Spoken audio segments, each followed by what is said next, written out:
Amen. It's wonderful to be with you here tonight. My name is Cisco Walker. As you know, I'm an evangelist here in the International District. And tonight, I'm going to be talking with Doug tonight. We're going to be talking about spiritual hunger or religious kidnapping. And you might say to yourself, well, that seems kind of like a bit of a stretch. That seems kind of harsh, to try to say something in that caliber. But I want to take you to Matthew chapter 15 real quick. Matthew chapter 15 verse 32 says, "Now Jesus called his disciples to himself and said, I have compassion on the multitude because they have now continued with me 3 days and have nothing to eat. And I do not want to send them away hungry, lest they faint on the way." So tonight we're going to talk about spiritual hunger or religious kidnapping. What are your thoughts on this? These are kind of strong words for people who are involved in outreach, people who are trying to help the unhoused, people who are trying to maybe introduce people to the concepts of Christ over a plate of food. What are your thoughts? Yeah, well, I think it could definitely be done without putting conditions on it. Okay. Sure. Okay. You brought the concept up to me before, kind of about how a place will feed someone if they'll sit through a sermon.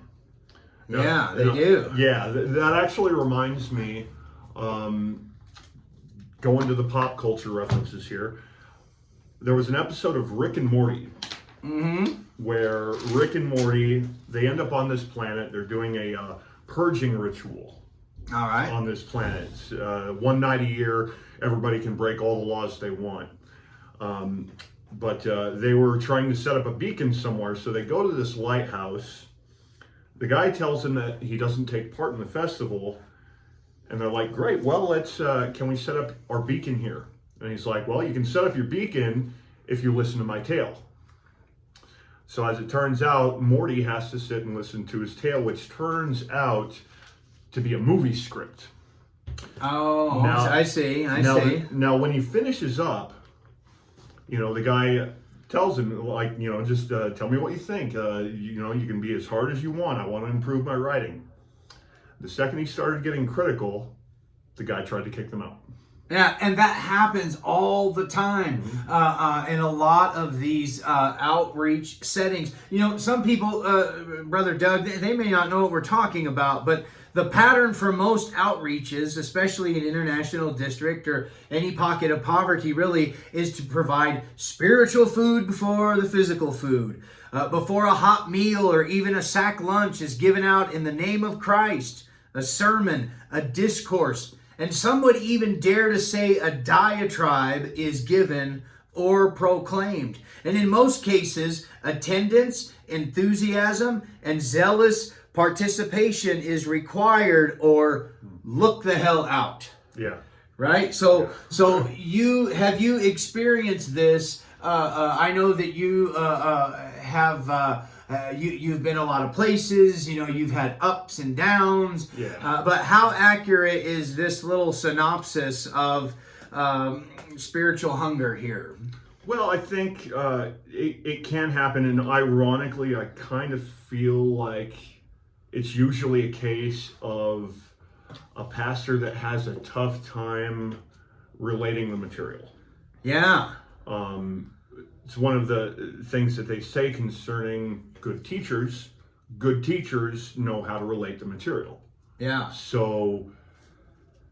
But you know what? You're right. You know what I have found predominantly in these settings is like most of the time, I would say tragically, sadly, like 75% of the time, they're terrible orators. Yeah. Like, I don't understand this for the life of me. And that's why I'm frustrated with denominations. I'm frustrated with the Church of God. I'm frustrated with the Dog and Pony Show. I'm frustrated with the bishops. All this, the formal things. It's like we have people, they want to go to Bible college, they get educated, and like they go through all this training to what? To preach on Sunday mornings, and then the dead ringers wind up at the outreaches and they don't know how to relate the material. And here's some poor person who's coming down off of drugs. Their whole world is smashed to pieces. And like, what do they get? They get the wash up, right? Yeah. They get the shade tree theologian that condemns them and tells them that they're going to go to hell. And like, God forbid you don't look excited. God forbid you don't have enthusiasm. And if you don't, then you know what? You may not walk out of there full. So what do we do? Well, I think it's important for anyone in ministry to understand that taking care of necessities, something like feeding someone, that in and of itself is spreading Christ's message. Yes. I mean, you open up with Matthew 15 when you're talking about before Jesus fed. Was it the 5,000? Yeah. Okay, Yeah. Before Jesus fed the 5,000, he was like, hey, I feel bad for these people. They're hungry. They've been following me for 3 days. Let's just feed them. Let's just feed them. Just feed them. Just feed them. Yeah. And so that gave way to a massive miracle. Sure. Which testified more to the glory of Jesus than, him lecturing people.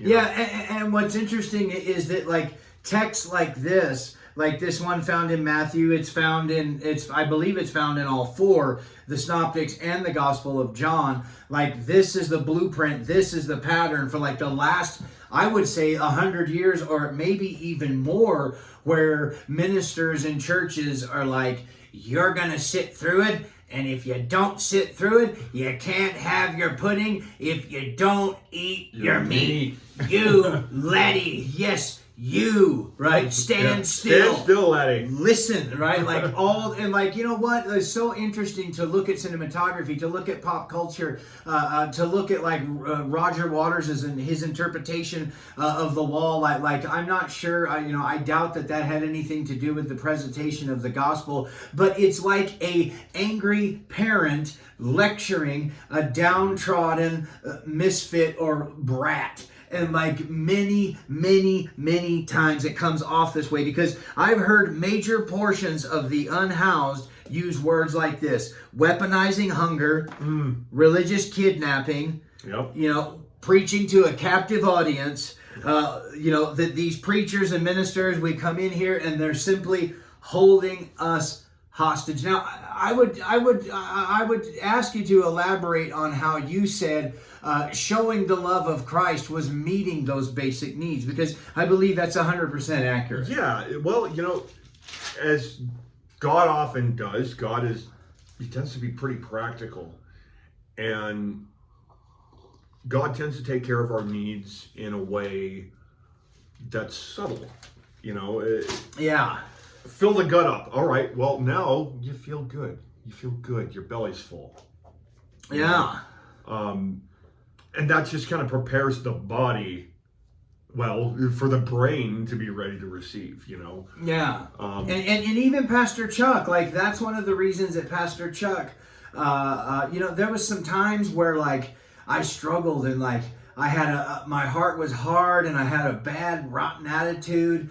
And because I was trying to work in the international district, and I would see the crime and the prostitution and the drug addiction and the abuse, and like it just tore me to pieces. But Chuck Aragon, Pastor Chuck, some call him the Pope of the international district, because like he's been there the longest. But one thing that Chuck does is like he eats with people. Yeah. He, and Pastor Chuck is not, he's not going to get up there and talk for like an hour and a half before he slides over a plate of greasy, gross food, and he's taken like a lot of criticism and a lot of flack for that, and people be like, oh, well, you're not really giving these people the gospel. But like he has enough sense, and he's seen it for so many years. I think he's going on like his 13th year. And he ministered, and that is the pit of hell, that area. You've been there. Oh yeah, I used to live there. Yeah, So. and he's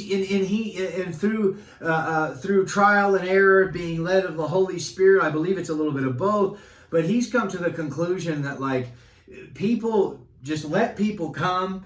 Mm-hmm. They serve food, they sit down, and he will eat with people the same food that the unhoused are eating, and like that's a big deal, man. That's a big deal, and like I learned things from like watching him. And, hindsight, now that I'm away from all of that, I realize the wisdom that he has and just the things that he's done. But there's people that use his building that even question the fact that, like, he's not preaching to them. He's not preaching long enough. He's not preaching strong enough. He's just enabling them. He's just giving them food. But I believe that he knows, like you know, and like you said, that showing the love of Christ is meeting people's basic needs. Yeah, and food is really important. I think it's huge. Yeah, exactly. I've gone so far as to tell people, if they're like, oh, I'm going to go get something to eat, like at Whataburger or McDonald's or something like that. I was like, hey, hold on. You have the option for a home-cooked meal. If you need somebody to do it, I'll do it. Yeah. Home-cooked food. Someone puts their love into that. Yeah, Travis Bickle, right? You're only as healthy as you're only as healthy as you feel. Like you learn that when undergrad nutrition, right? Like you are what you eat. Well, and there's definitely something to be said for putting love into the food that you cook. Yeah. Something that's mass produced, just slopped onto a grill, thrown onto a bun, and then tossed into a bag. That. There might be nutrients in it, but it doesn't feel nourishing. Yeah, and it doesn't feel inviting. And like, I think that like what men like Pastor Chuck and like Pastor Joanne and some of the others intercede. Like, I think like John's got it right. John doesn't pound the decks with hell, fire, and brimstone. I've been out there. I've seen it. John will talk for like 5 minutes. Because he knows good and well that like he's not going to be that person who's going to weaponize hunger or like hold people hostage and being like, you're going to sit through my diatribe, and when I'm done, then I will give you food, and you're lucky that I'm giving you this food. Listen, tell me what you think about this. What is your response to this? There was a minister, and he said a foolish quote like this. He said, providing food to the unsheltered would be the devil's work if it didn't come with the good word on the side. Like, it's comical. It's funny. The good word is a good side, but, it's... Yeah, because initially, right, like 1 Corinthians says... It's pretty cringy, that quote. Yeah, First Corinthians says that the natural man can't understand the spiritual things. Yeah. And so, like, we automatically want to disregard physiological needs, and we want to go Maslow's hierarchy. We want to start with self-actualization, right? Self-actualization is a desire to become the most that one can be. Like, the church has the pattern backwards. Yeah. And that's why it doesn't work. That's why people feel taken advantage of. That's why people feel, like they're being talked down to. Because I think we have the pattern backwards. Yeah, I think it's a terrible approach. Mm-hmm. To expect, some instant change in people. The whole approach displays a lack of patience. When you're dealing, especially with people who are on the street, you're on the street, like, you probably don't have a whole lot of patience to sit through an hour of someone saying anything. It doesn't matter how interested you are. Jesus himself could like come down out of like a golden cloud, and like with maybe, that sounds a little bit sarcastic. That sounds a little bit far-fetched, but like I'm using that extreme analogy to belabor the point that somebody who is got schizophrenia and somebody who's on drugs, like they've lost everything over and over and over and over again, and the pride and the arrogance of such ministers to think that like, I'm going to change this person for time and eternity right now with my 3 points and crappy little sermon. Yeah. And it doesn't happen. Oftentimes they don't even take into account the reality. Okay. Having lived over in the International District, and like, I honestly hate calling it that, because I lived there. Everybody there calls it war zone. There's a reason that they call it that, but honestly, my personal opinion, I thought it looks more like post-war zone. But it's a lot of the unhoused are actually very well networked with each other. Right, They're you're organized. right. They have a community. They know what's happening where and when. Sometimes, say someone's ministering to them, and they want to like talk for an hour, maybe they don't realize that this person needs to be somewhere in a half an hour to meet up with someone so they can get shelter for the night. Yeah, but the real bastard, but the real bastard will say, and even the bastards in church, the real bastard will say, well, what difference does it make if they've got nothing to do anyway? Where have they got to go? Where do they have to go? Do they have to go to a drug house? Do they have to go and sell their bodies for sex? Do they have to go and commit crimes? What in the world do they have to do that's so important? But like that is what people say, and it's incorrect. Sometimes they just have to clean out their tent. Yeah. That's it. Sometimes they just have to clean out the tent. Yeah. Okay? Yeah.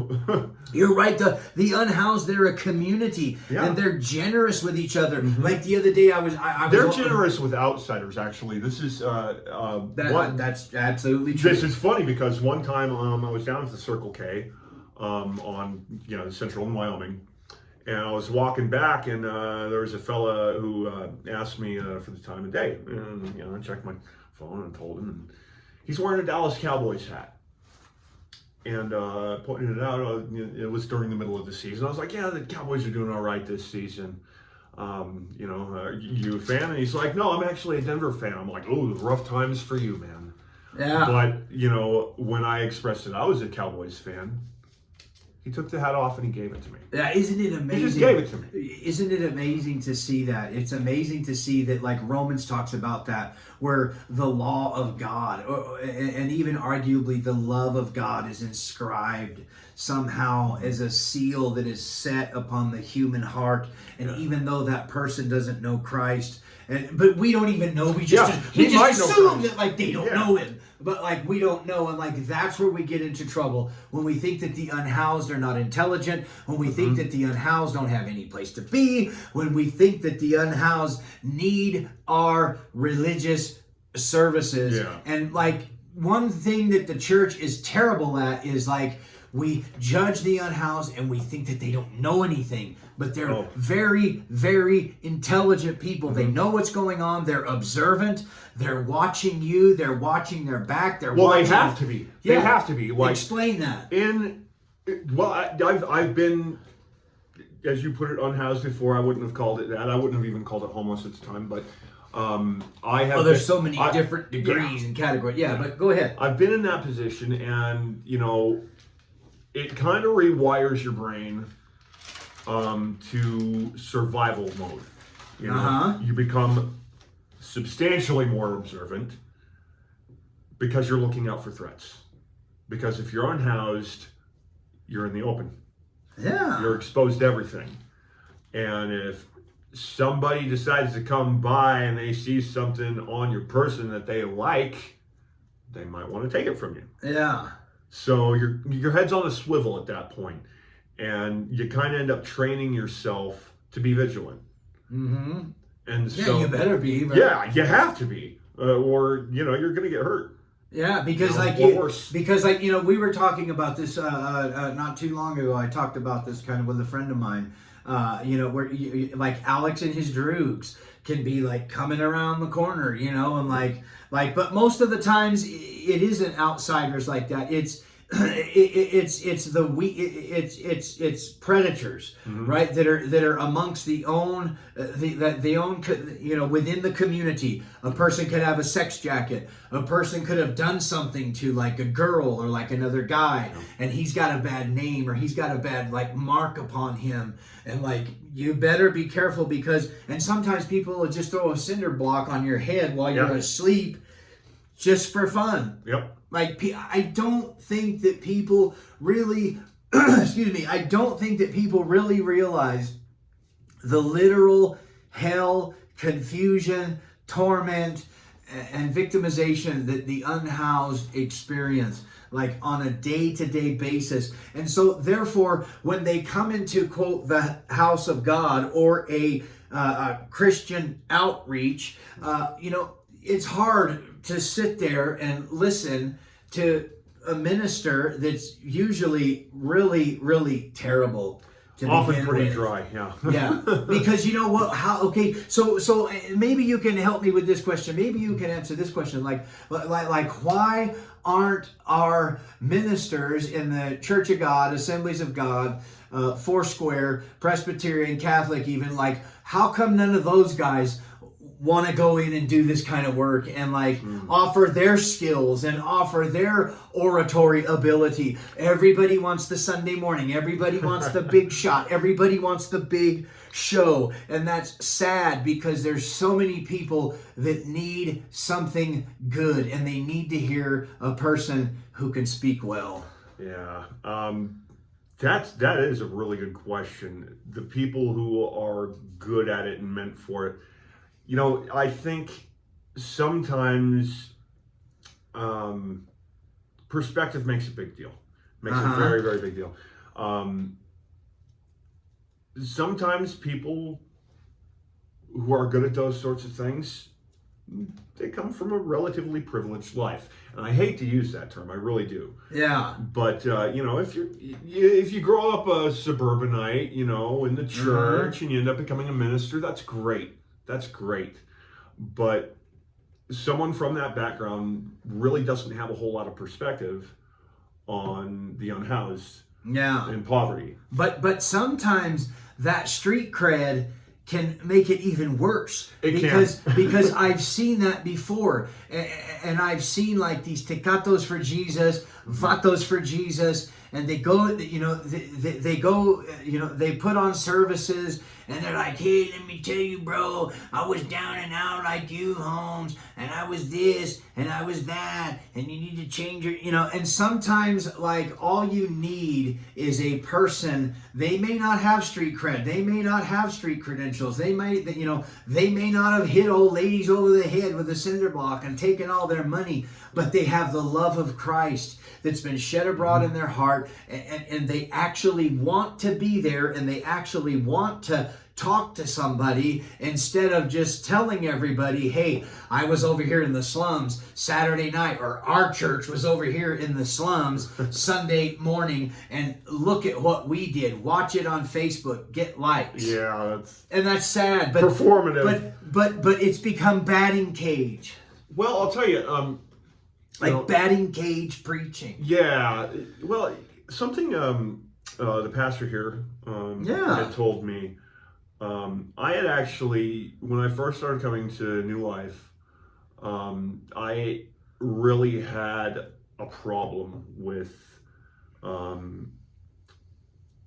television evangelists, especially the ones that preach prosperity gospel. Yeah. Right? So, as I'm kind of like complaining about it, he pointed out, I believe it's in Philippians, where Paul kind of starts out with, I understand there are some people out there who are preaching the word for the sake of their own glory. Yeah. And I rejoice anyway because the word is getting out. Yeah. Now that's the good point of like some of the street ministries that, aren't exactly doing it 100%. But yeah, it's kind of a different topic. Yeah, because he says, some indeed preach Christ, from envy and strife, and some also from goodwill. The former preach Christ from selfish ambition, not sincerely, supposing to add affliction to my chains, but the latter out of love, knowing that I am appointed for the defense of the gospel. What then? Only that in every way, whether in pretense or in truth, Christ is preached, and in this I rejoice, yes, and will rejoice. Yes. See, because one thing that you can't say is, okay, if you're on Skid Row, and if you're hanging around down by the Fair and Square, if you're hanging around by the Circle K in Wyoming, if you're hanging around a Dan Food Market, Pennsylvania, any of the state streets, like, you've heard about Jesus so many times that you're probably sick and tired of hearing about Jesus. So that's one good thing. They're probably asking, who's going to show us? Yeah. Who's going to show us? I think that's the caveat. I think that is the key. Yeah, like, who's going to show us? Okay, we've heard this. Some people, they've heard it for 15 years, but they've seen the church that is cold. They've seen the church that is uncaring. They haven't seen examples of the Good Samaritan. They've seen the priest and the Levite. Well, and that is exactly why I was away from the church for 30 years. Because I saw it cold. I saw it, they weren't, showing the love of Christ equally to people. Yeah. It was more like, the good people that'll, give us a good image, maybe bring more money into the church. Those people, those are all right. But, someone like me, at the time, teenager of a single mother, didn't have a whole lot to offer. It was a lot easier to kick someone like me out of a church. Yeah, and that's sad and it's terrible. And you know what? But you may be hearing this tonight, but Doug wasn't the only one. That is a very common theme, and it's awful. It's sad, but it's happened. It's happened probably for thousands of years. Yeah, and sadly, more than likely, it'll continue to happen. I believe with all my heart that there's a lot of churches that go down to the international district to get the likes. Yep. To put themselves on Facebook. But then you've got men like the Pope of the International District. You've got Pastor Chuck, down there who he sticks it out. He's there every single day of the week. Pastor Joanne Landry, they're there all the time. Pastor Joanne Landry, she lives in the International District. She is fulfilling urban missionary outreach. She lives there. Her whole world is there with the unhoused. And some have called her the Mother Teresa of the International District. So you get the Pope and Mother Teresa. And that's kind of I don't mind using that terminology. That's a huge compliment for both of those people. It is, even though there's a huge rabbit hole I could open up regarding both of those figures. But when you place yourself into the scenario, I'm sure that Joanne has had her faith challenged so hard. Yeah, being there, but that it's that tempering through the fire. That's really going to make it shine.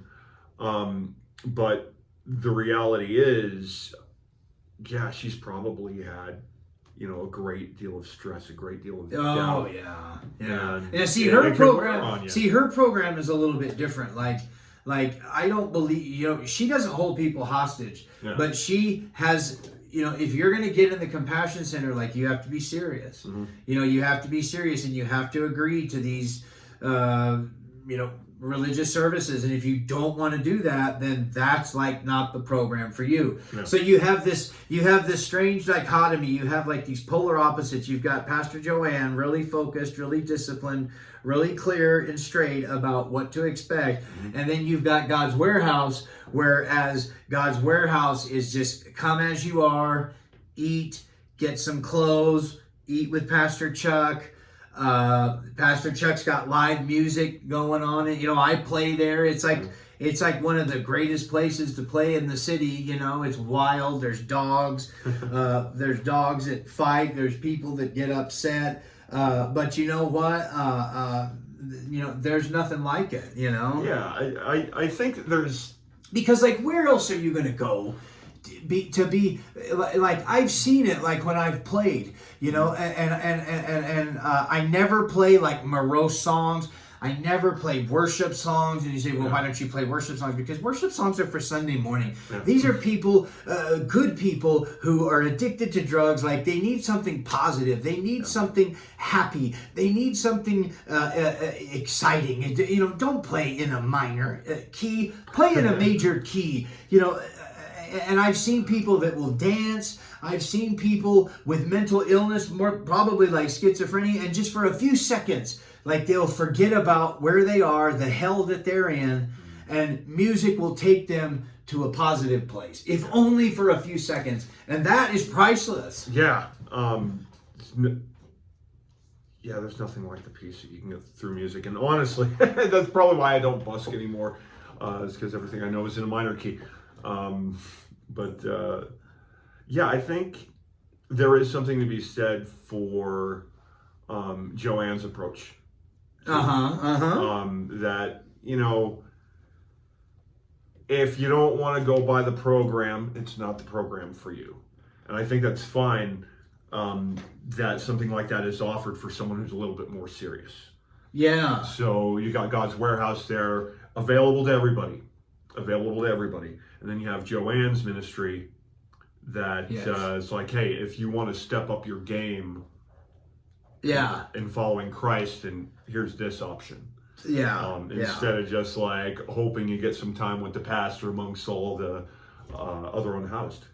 Yeah, exactly. And like, while we're doing this program, like, if you can, take water to God's Warehouse, take water to the Compassion Center, take clothes that are clean, take, whatever you feel led to do. Yeah, it is so terrible with the heat, and so some of the criticisms for the unhoused. I wanted to talk about this too. If people feel called to attempt to reach the unhoused, if you feel called to attempt to reach the unhoused, the broken, the drug addict, apart from a program, then you have to learn, accept, and value Maslow's hierarchy of needs.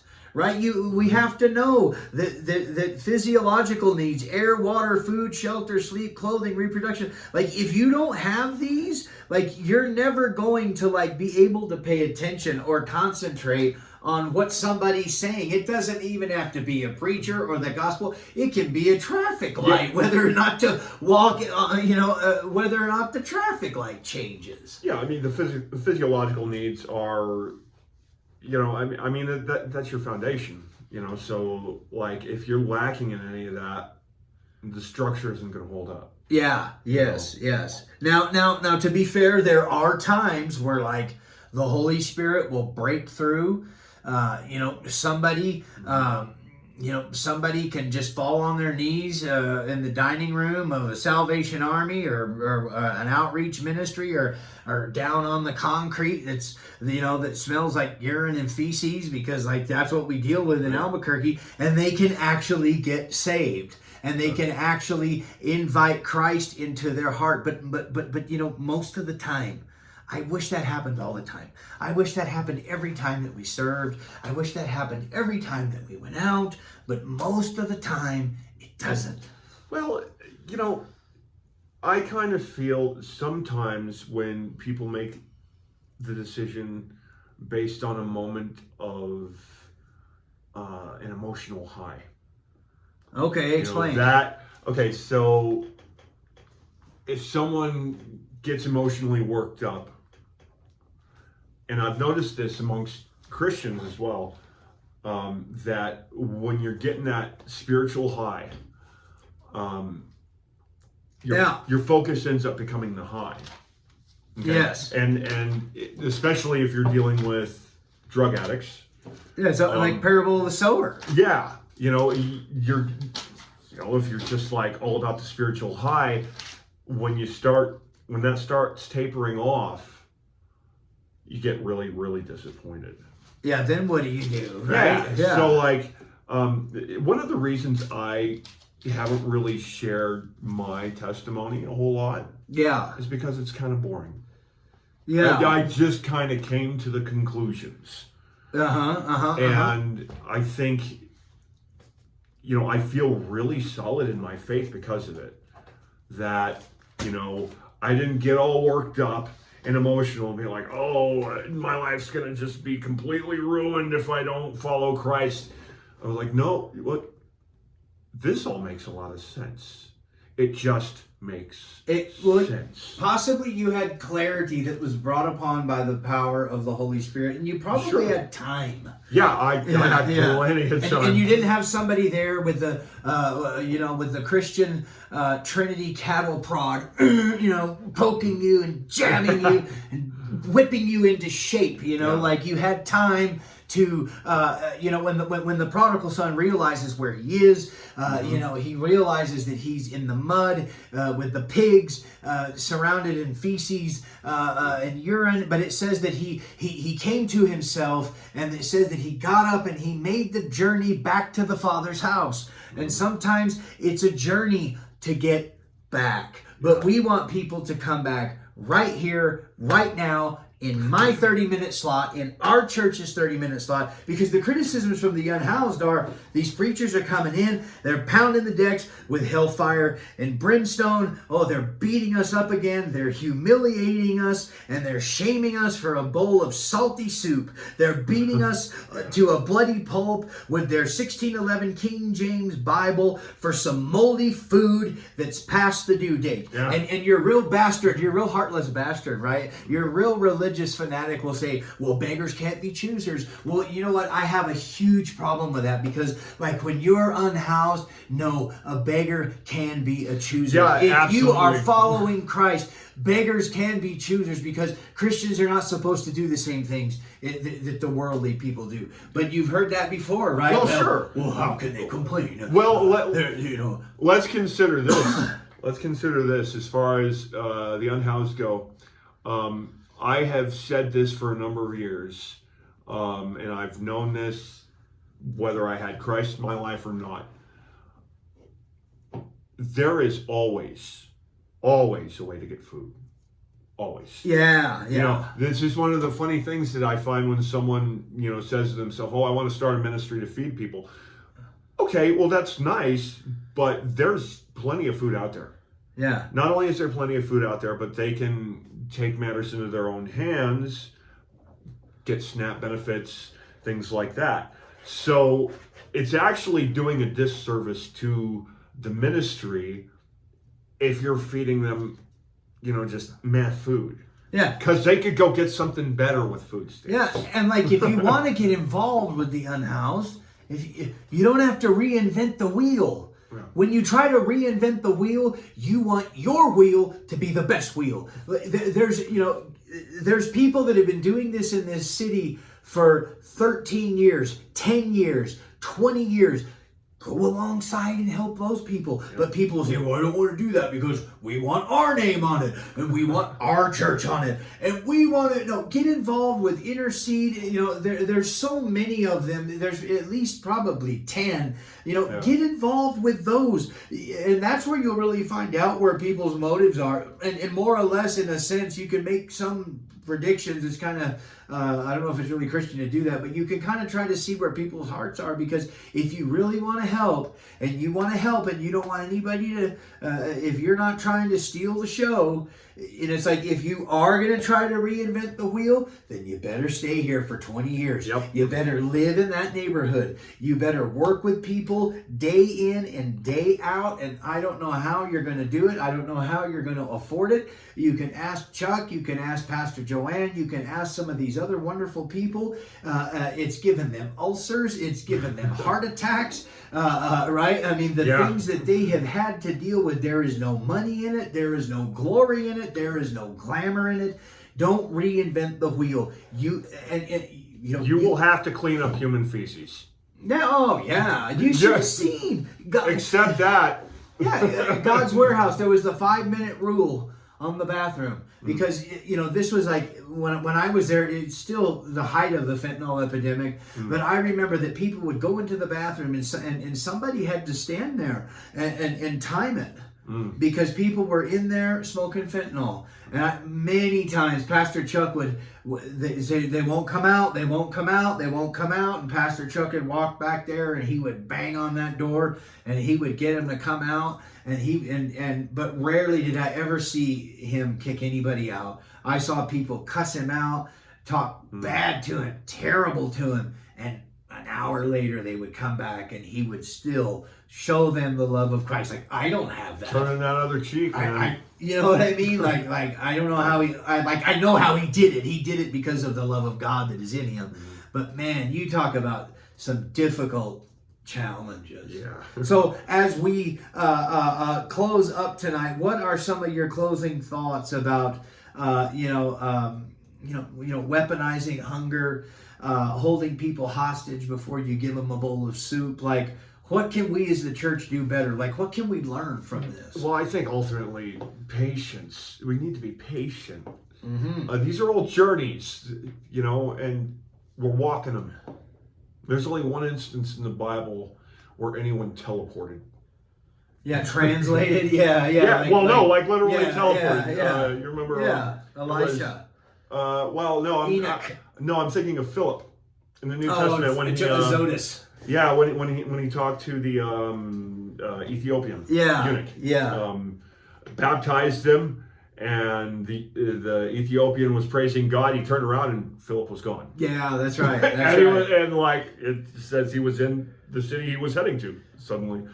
But that's the only time where there was like literal on this earth teleportation in the Bible. Yeah. So, people, I think we should expect that if we're doing a ministry that's going to take work step by step by step by step, has to be done with patience. Amen. So as we close tonight, Doug, I want to thank you for your conversation on this very important topic. And patience, journey, time, and work is how we are going to let the love of God shine in our community. Thank you so much. God bless you, and keep watching us for more content.